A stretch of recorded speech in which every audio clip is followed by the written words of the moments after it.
सिंगार हो। काहे खाके आइले बलिया से मार हो। और पवन सिंह के बात करता नहीं कहले दुनिया उनके पावर स्टार हो। काहे खाके आइले बलिया से मार हो।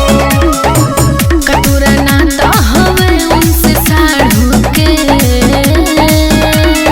जवान भइल में हजारू के का हुई है तोरा जस बाजारू के। जवान भइल में हजारू के का हुई है तोरा जस बाजारू के।